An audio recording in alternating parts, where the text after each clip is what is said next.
Bien, pues comenzamos con esta segunda parte del comentario al capítulo 11 del Evangelio según San Mateo. Y bueno, recordemos que estamos en la santa presencia de Dios. Adorémosle. En el nombre del Padre, del Hijo, del Espíritu Santo. Amén.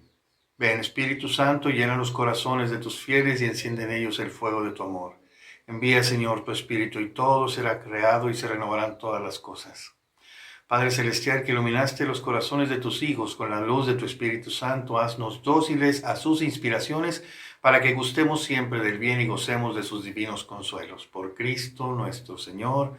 Amén. Espíritu Santo, fuente de luz, ilumínanos. En el nombre del Padre, del Hijo y del Espíritu Santo. Amén. Bien, continuemos con el comentario de este capítulo 11 según San Mateo. Y dice, todos los profetas de la ley anunciaron esto hasta que vino Juan. Y es que, lo dice, lo acepten o no, Juan es Elías. Por eso esta pista ya no la daba Mateo cuando dice que Juan el Bautista vestía con piel de camello, con un cinturón, ¿verdad?, de cuero, y se alimentaba, viviendo en el desierto, se alimentaba de miel silvestre y de saltamontes, ¿verdad? Y lo describe prácticamente como describe el libro, creo que el libro de los Reyes, a Elías, cuando dice uno de los reyes, ¿cómo es el profeta ese que llegó? Y le dice, no, pues es un hombre que viene vestido así también de piel y todo. Prácticamente describe a Elías de la misma manera que Mateo va a describir a San Juan, a Juan el Bautista. Con esto nos está diciendo ya nos advertía lo que ahora Cristo nos dice abiertamente, que Juan el Bautista viene con el espíritu de Elías y él es Elías, el que venía a prepararle el camino al Mesías. Y todavía dice, y el que tenga oídos para oír, que oiga. Es decir, habrá quien todavía ponga en duda esto que les estoy diciendo. Habrá quien todavía rechace a Juan el Bautista como el precursor. Esta verdad que nos abre la perspectiva de aceptar a Jesús como el Mesías, como lo que es, ¿verdad? Por eso continúa luego una especie de parábolas que dice Jesús, ¿con quién compararé a esta generación? Es como esos muchachos que sentados en la plaza gritan, ¿verdad? Y dice un refrán, les hemos tocado la flauta y no han bailado, hemos entonado lamentaciones y no han llorado. Porque vino Juan el Bautista, vino Juan, que no comía ni bebía y decía, está endemoniado. Pero luego viene el Hijo del Hombre, que sí come y bebe, y dice, no, pues es un comilón y un amigo de pecadores. Entonces, Jesús está reprochándole a esa generación que con nada se le da gusto, lo rechazan. Y sin embargo, los mismos fariseos, ¿verdad?, la gente, la autoridad del pueblo, lo rechazan. Claro, lo rechazan como estaba ya previsto por la sabiduría divina, por la providencia. Sí, estaba previsto, pero ciertamente se cumple lo que dice Jesús. Esta generación no tiene, con nada le das gusto, ¿verdad? Viene el Bautista, que es muy espiritual, muy austero, ¿verdad? Y lo rechazas. Pero luego viene el Mesías, que es una persona que se mezcla con la gente, que no está aislada, sino que está en el centro de la acción, y también lo rechazas. O sea, para el que te pongan lo vas a criticar. Al que nos traigan lo vamos a rechazar. ¿Por qué? Pues porque nada nos da gusto. Y esto Jesús lo hace como algo, lo dice como algo característico de esa generación. ¿Con quién compararé esta generación? Pues son como esos niños que no se les da gusto con nada, ¿verdad? Pero luego cierra ahí diciendo, pero la sabiduría queda avalada por sus obras. Y aquí Jesús, en esta breve frase, nos está diciendo, las obras sí que cuentan. Hay quienes dicen que las obras no son importantes, pero las obras sí que cuentan, nos dice Jesús.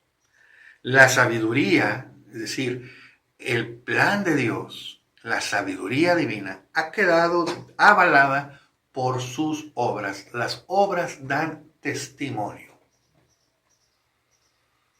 las obras son importantes. No son todo, por supuesto que no. ¿Por qué? Porque las obras nacen de un corazón. Y eso para Jesús siempre ha sido lo central. El corazón. ¿Qué hay en tu interior? ¿Qué es lo que te mueve? ¿Cuál es tu motivación? ¿La fama, el poder, la popularidad?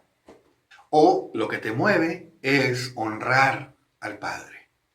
Hacer las obras del Padre, que ama a buenos y malos, que hace llover la lluvia sobre santos y sobre pecadores, ¿no? El Señor se da para todos, pero las obras están ahí. Hay que ver las obras, porque las obras ciertamente nos dan una pista. Nos dan una pista de lo que hay en ese corazón. Las obras que son buenas, dirá Jesús, pues nos hablan de un árbol bueno, es decir, que tiene su savia, tiene su núcleo, tiene su corazón bueno.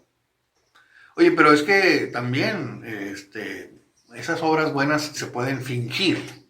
Se puede hacer algo bueno sin que el corazón verdaderamente sea congruente. Pues bien, Jesús ciertamente también denuncia esto ante los fariseos, ¿verdad? Porque Dios ve el corazón. A Dios no lo engañamos. Pero ciertamente las obras es con lo que nos manifestamos al mundo y damos testimonio de lo que hay en el corazón. Y eso cuando es auténtico, dice el Señor, bueno, pues ahí está la sabiduría divina que está dando testimonio con las obras. Y luego dice que Jesús se puso a reprender a las ciudades donde viendo las obras que avalan la sabiduría de Dios, aún así rechazaron a Jesús. Dice, ay de ti Corosaín, ay de ti Betsaida. Recordemos que Betsaida era el pueblo de donde eran Felipe, Simón Pedro y seguramente Andrés, que es su hermano, ¿no? Eran de Betsaida. Porque si en Tiro y en Sidón se hubieran hecho los milagros realizados en ustedes hace tiempo, que vestidas de penitencia y sentadas sobre ceniza, nos recuerda a Nínive, ¿no? La ciudad de Nínive, que se convirtió con la predicación de Jonás. Ya se habrían convertido. Por eso les digo que el día del juicio será más tolerable para Tiro y Sidón que para ustedes. Y Cafarnaún, el lugar de donde Jesús, cuando vivía en Nazaret, cambia su residencia a Cafarnaún, cerca de las orillas de Tiberíades, ¿no? Del mar de Galilea. Y pues ahí estaba la casa de Pedro también, en Cafarnaún. Ahí estaba la residencia donde ellos trabajaban porque eran pescadores. Y bueno, ahí en Cafarnaún pues era, digamos, la base, ¿no? De operaciones, como quien dice, era donde siempre regresaban, ¿no? Después de ir a misionar por los pueblos vecinos, regresaban siempre a Cafarnaún. Ese era su lugar, digamos, su lugar base. Y por lo tanto, pues ahí Jesús también hizo muchos milagros, sus enseñanzas, ahí sanó a la suegra de Pedro, etc. Y dice, Cafarnaún, ¿crees que te elevarás hasta el cielo porque eras aquí la base de operaciones? No, no, dice, hasta el abismo te hundirás. Esta es una sentencia terrible. Hasta el abismo te hundirás, porque si en Sodoma se hubieran hecho los milagros realizados en ti, hoy seguiría en pie. Este es un reproche terrible, fuertísimo, son palabras muy fuertes del Señor. Y entonces viene ahora una sentencia de Jesús muy importante. Dice, yo te alabo, Padre, Señor de los cielos y de la tierra, porque has escondido estas cosas a los sabios y prudentes y se las has dado a conocer a los sencillos. ¿Qué significa esto? ¿Qué nos puede estar queriendo decir el Señor con esto? Bueno, podría uno decir ¿cómo es que a los sabios y entendidos y prudentes, dice que a los sabios y prudentes les ha quedado escondido esto?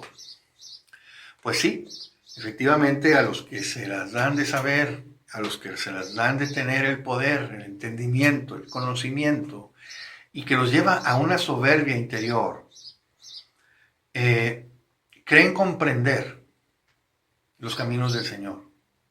Y de alguna manera creemos o sentimos o podemos engañarnos pensando que ya entendimos la enseñanza de Jesús, que ya entendimos cuál es el camino que hay que seguir y que nadie nos va a venir a contar nada nuevo acerca de esto.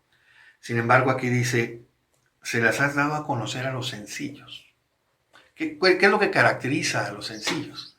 Pues esa apertura, esa disposición, ese abandono a que el Señor nos enseñe lo que Él quiera cuando quiera, a que nosotros debemos verdaderamente confiarnos a su misericordia, confiarnos a el amor que Él nos tiene y dejarnos conducir. Y esto es algo que solamente los sencillos pueden hacer, porque el sabio, el entendido, le va a decir al Señor, cuando el Señor te proponga un camino a seguir, un llamado que tienes que atender, a decirle no, así no, Señor, es así, no es por aquí, es por acá. O sea, llámame pero a esto, no me llames a esto otro. Muéstrame el camino pero por aquí, no por acá. No a donde tú me estás diciendo, no. Llámame pero acá. Y ciertamente creo que todos de alguna manera hemos caído alguna vez en esta tentación de quererle decir al Señor que nos salve, pero como nosotros queremos ser salvados y no como Él quiere salvarnos. Que nos llame a servirlo, pero como nosotros queremos servirle, no como Él quiere que le sirvamos. Y esto es parte de esta violencia a la que nos referíamos, que es interior. Traemos esta lucha. Señor, tú me propones esto, pero es que yo quiero esto. Y verdaderamente, cuando somos honestos en analizar nuestro camino recorrido y darnos cuenta que muchas veces hemos querido corregir la plana a Dios, muchas veces hemos querido imponerle al Señor nuestra forma de cómo queremos ser salvados, de cómo queremos servirle. Jesús aquí nos está advirtiendo algo muy tremendo. Tenemos que dejarnos llevar por el Señor. Y esto es muy difícil. Esto es algo que solamente se logra, como dirá en otro momento Jesús, con ayuno y oración. Si nosotros sentimos que no hemos cambiado, que no nos hemos convertido lo suficiente al Señor, que nuestra vida no tiene suficientes obras que demuestren nuestra conversión, tendríamos nosotros que cuestionarnos si verdaderamente nuestro testimonio es un testimonio de conversión, si verdaderamente nuestro testimonio es un testimonio de alguien que se abandona a la voluntad de Dios, que se abandona a las enseñanzas de Cristo, que se abandona a lo que la palabra nos dice.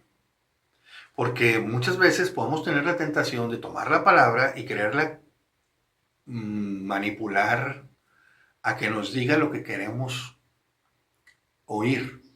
O peor tantito, a querer convencer a los demás de que la palabra apoya mi forma de pensar o de hacer las cosas.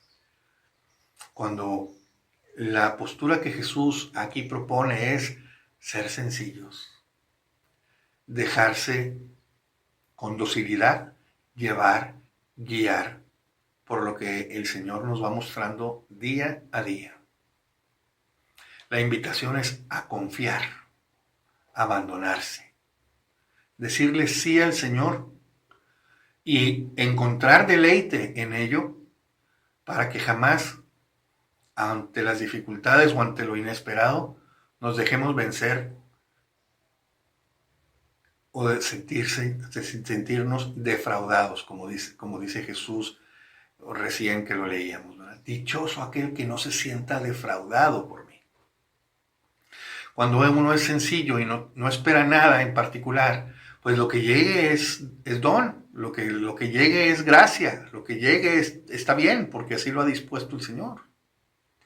Pero cuando nosotros nos formamos una expectativa y lo que llega es otra cosa, podemos sentirnos defraudados. Por eso lo mejor es no esperar nada. Decirle, Señor, hágase en mí, como lo hizo nuestra Madre Santísima. Señor, hágase en mí, tú, según tu palabra, hágase en mí tu voluntad. Y nosotros se los pedimos cada vez que rezamos el Padre Nuestro. Pero a veces podemos nosotros estar rezando el Padre Nuestro sin hacer conciencia en lo que estamos pidiéndole al Señor. Estamos diciendo al Señor que se haga en mí tu voluntad. Es la oración del sencillo, es la oración del que se abandona. Le estoy diciendo yo al Señor, me voy a abandonar en ti. Voy a ser dócil a lo que tú me muestras, a lo que tú me propones, a lo que tú me pides. Hágase en mí, ¿verdad? Hágase tu voluntad en la tierra como en el cielo. En la tierra, que soy yo, en este barro, en el barro de mis debilidades y de mis pobrezas, hágase tu voluntad, como se hace en el cielo, en la santidad de los que están ante ti. Pues bien, Jesús dice, te alabo, Padre, porque escondiste todas estas cosas a los sabios y prudentes, a los que se las dan de haber comprendido y entendido todo. Y se lo has dado a conocer a los sencillos, a los que están abiertos a tu amor, a tus palabras, a tu voluntad. Sí, Padre, así te ha parecido bien, dice Jesús. Todo me lo ha entregado mi Padre. Y nadie conoce al Hijo sino el Padre. Aquí Jesús lo está diciendo claramente. Solamente el Padre que lo ha enviado comprende la naturaleza, la misión, las intenciones del Hijo. Solamente el Padre conoce verdaderamente el corazón del Hijo. Y de la misma manera, nadie conoce al Padre sino el Hijo. Y aquel a quien el Hijo se lo quiera revelar. Es decir, las profundidades del corazón del Padre, solamente Cristo Jesús las conoce. Pero aquí Jesús nos hace una promesa. Nos deja ver que Él quiere también que nosotros podamos conocer las profundidades del corazón del Padre. Dice, nadie conoce al Padre sino al Hijo, y aquel a quien el Hijo se lo quiera revelar. Podríamos pedirle al Señor, porque Él quiere hacerlo. Señor Jesús, muéstrame al Padre. Quiero conocer al Padre. Revélame al Padre. Y para conocer al Padre, nos dirá el Evangelio de San Juan, que ya también leeremos en su momento, para conocer al Padre basta con contemplar al Hijo. Porque Jesús es el rostro visible de Dios invisible. Y luego dice, vengan a mí. Esta invitación de Jesús. Él dice, nadie va a conocer al Padre sino el Hijo y a quien el Hijo se lo quiera revelar. ¿Y cómo nos lo quiere revelar? Inmediatamente dice Jesús, vengan a mí. Vengan a mí. Yo les voy a revelar al Padre. Vengan a mí. Todos los que están fatigados y agobiados, y yo los aliviaré. ¿Cómo nos alivia Jesús? Mostrándonos al Padre. Mostrándonos que en medio de todas nuestras dificultades, cansancios, incomprensiones, sufrimientos, en medio de todo eso está el amor infinito del Padre, la ternura de Dios que quiere hacernos felices eternamente a su lado. Vengan a mí y yo los aliviaré. ¿Cómo nos alivia Jesús? Revelándonos el amor del Padre. Carguen con mi yugo. ¿Qué era yugo? Bueno, pues el yugo era esta parte del arado con la cual se montaba sobre el animal de carga, esta herramienta, el arado, para abrir el surco, para herir la tierra de manera que se abriera y pudiera el sembrador meter la semilla, ¿no? Bueno, pues este yugo es pesado, duele, al animal se le hace pesado. Claro, regularmente al yugo se le pone pues un aditamento para suavizar la unión, ¿verdad?, del yugo en sí sobre el lomo del animal. Y dice Jesús, bueno, carguen con mi yugo, es decir, este peso, esta carga que yo pongo sobre ustedes para abrir la tierra y llevar el mensaje y plantar el evangelio, ¿verdad? carguen mi yugo, pongan mi yugo sobre ustedes y aprendan de mí. Es decir, Jesús no nos está diciendo, ahí les voy a poner el yugo y a ver cómo les va. No, aprendan de mí. Jesús nos va a poner el ejemplo. Jesús nos pone el ejemplo. Carga el yugo de Jesús sobre ti. Es el yugo del Evangelio, el yugo de cumplir la voluntad del Padre, a pesar de todas las dificultades, a pesar de todos los retos. Y es el que nos ha dado ejemplo de cargar el yugo. Aprendan de mí que soy sencillo y humilde. Habíamos dicho que los sencillos son aquellos que están abandonándose a la voluntad de Dios y están abiertos a lo que Dios pida. Y dice, soy sencillo y humilde, es decir, el que se humilla, el que se abaja, el que toma esta condición de siervo. Aprendan de mí que soy sencillo y humilde, es decir, dócil a lo que Dios me pida y soy servicial hasta el extremo, hasta la muerte, nos dirá San Pablo, ¿no? En la carta a los Filipenses. El Señor se abaja, toma la condición de siervo y dice, aprendió a obedecer padeciendo la muerte, hasta la muerte y una muerte de cruz. Es decir, se bajó hasta lo más bajo, se humilló hasta el extremo. Nadie se abaja como Él lo ha hecho. Nadie lo puede hacer siquiera. ¿Por qué? Pues porque el Señor, siendo Dios, se abajó hasta lo más bajo. Tomó la condición de siervo. Humilde, se humilló, ¿verdad? Y dice, soy humilde de corazón, es decir, de manera auténtica. Soy verdaderamente servicial, soy verdaderamente sencillo. Me abandono totalmente a lo que Dios quiera. Yo no le pongo condiciones para nada. Yo no le digo, bueno, pero, yo no le pongo peros a lo que el Señor me pide. El Padre me lo ha pedido y lo que me ven hacer es porque el Padre me lo pidió. Y lo que les hablo es lo que el Padre me dijo que dijera. Yo no pongo absolutamente nada de mi cosecha, todo es del Padre. Y dice Jesús, haciendo esto encontrarán descanso para sus vidas. Si nosotros nos abandonamos y somos dóciles a la voluntad de Dios, a la voluntad del Padre, al ejemplo de Jesús, verdaderamente sentiremos un descanso en nuestras vidas. Y este descanso no es solamente para, digamos, para después de la muerte, descansar en sus brazos, que es todo lo que queremos. No, también desde ahora, sentir este consuelo, esta paz que menciona Pablo, que sobrepasa todo entendimiento. El mundo te va a preguntar, ¿cómo es posible que en medio de todos estos sufrimientos tú estés contento, estés alegre, puedas sonreír? ¿Verdad? Haber perdido tu dignidad, tu buen nombre, ¿verdad? Te calumniaron, te acusaron falsamente de algo que no hiciste y sin embargo, bueno, pues eso acabó con tu carrera, acabó con tu vida, tu buena fama, etc. ¿Cómo puedes soportar esto? Bueno, es que yo tomo sobre mí el yugo de Jesús, que Él pasó exactamente por eso. Él también fue calumniado y acusado falsamente. Y Él perdió toda su fama y fue condenado injustamente a muerte, etc. Todo lo que Él sufrió.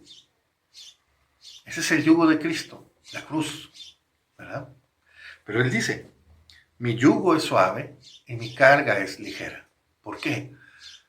Pues porque el Señor nos da la gracia para que podamos soportar eso y más. Si nosotros insistimos en nuestra voluntad, vamos a sufrir. Pero si nosotros nos abandonamos, como dice aquí, somos sencillos y humildes,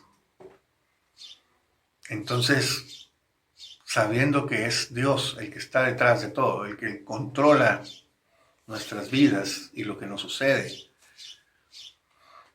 vamos a sentir paz en medio de las pruebas. ¿Por qué? Porque sabemos que el Señor todo lo que hace es para conducirnos a su amor infinito por la eternidad.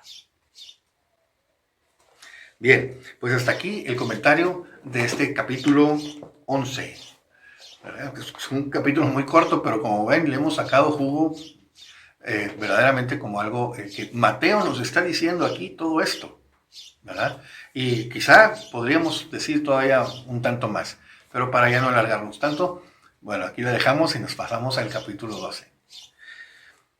Gracias, Padre Celestial, por este mensaje que nos compartes, que nos das.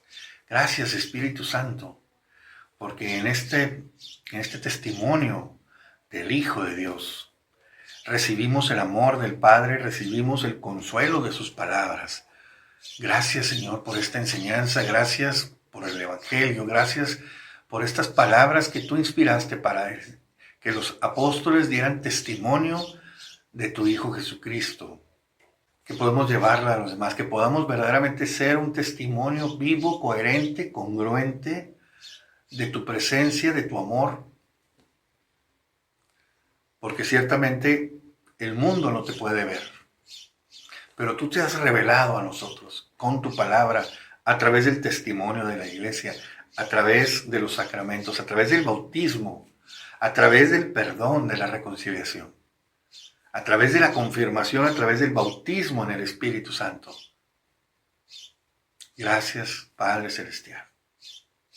Concédenos esas gracias que necesitamos para ser testigos fieles de tu amor.